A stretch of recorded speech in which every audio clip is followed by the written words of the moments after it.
Hey fellow guitar players, if you own one of these mini strats, then you probably know that it's notoriously getting out of tune. I did purchase an inexpensive set of locking tuners that I believe I got it on Amazon. Anyway, I'll put a link to them in my description.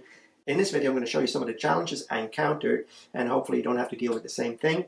And yeah, some of the tips and tricks of getting these installed, and some of the little fixes I had to do.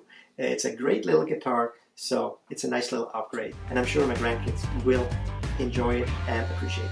Today we're going to change the tuning machines of this Squier's Mini neck. I recently purchased that for my grandson, and I've been playing myself a little bit, and I noticed how the standard tuners that come with this are notoriously go out of tune. So I decided to change them. Online I found these Musiclily locking tuners. They're from China. I think I paid about 40 bucks for them, Canadian. And they look like a pretty solid tuner. Now, right away I noticed that the original tuners have 2 screws. This tuner here has only 1. But that's okay because this tuner will be screwed in. And I will show you that when I put this together. These tuners right here, they need 2 screws because they're not screwed down. They get their stability from the 2 screws in the back, right there. I'm going to take all these guys off.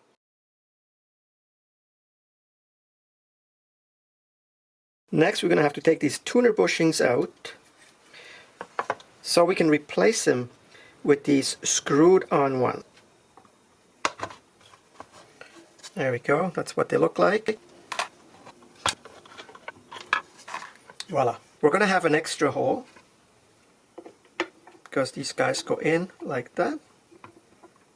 So that hole up in the corner will not be utilized. So you could choose to leave it. I mean, you're not going to see it unless you look very closely. If you like to have clean jobs, then you could fill them with toothpicks, a little bit of glue, trim it off, and sand it a little bit, and then we're going to use some oil to refinish the back here. The other thing too is the hole is a little bit too small, so I'll have to re-drill with a 3/8 inch drill.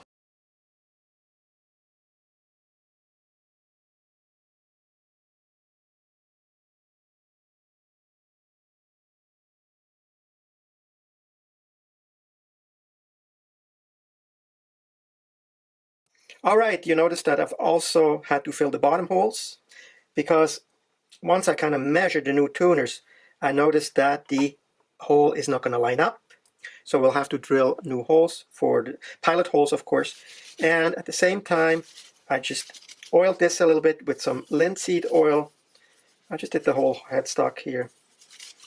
And I think with time, the wood will also darken as the rest did.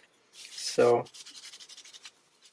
there we go. We'll let that dry and then we'll come back and install the tuners.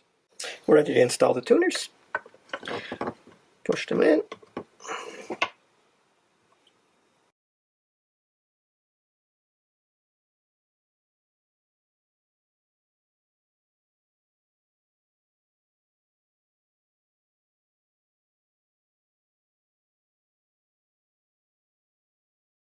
Okay, make sure that they're all centered, and you have to do that by eye, sort of. And I use a little rubber mallet to give them a little tap back and forth because the hole is quite snug, so they don't move very easily. So once you're happy with your lineup, then you finish tightening.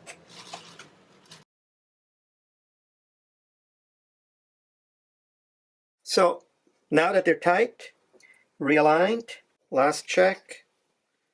I'm going to drill the holes. I'm using a 1mm drill to drill a pilot hole, and not too deep.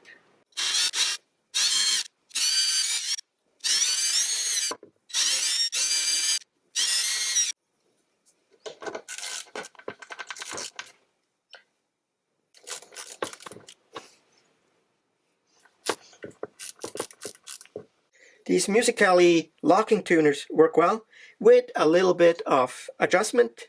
You have to drill out the hole a little bigger, 3/8. You have to fill the holes from the previous screws. If that bothers you, I did. So you need to see those little black points there. I think with time, you know, the color will change too. You can hardly see where the old tuners are, but there is a little bit of a color change, and I think time will take care of that. Cosmetically, you know, it's not perfect like new, but it's going to improve my tuning stability of the guitar for sure. So what's left to do is to put the neck back on the guitar and install the strings, and then we are going to do a little sound check.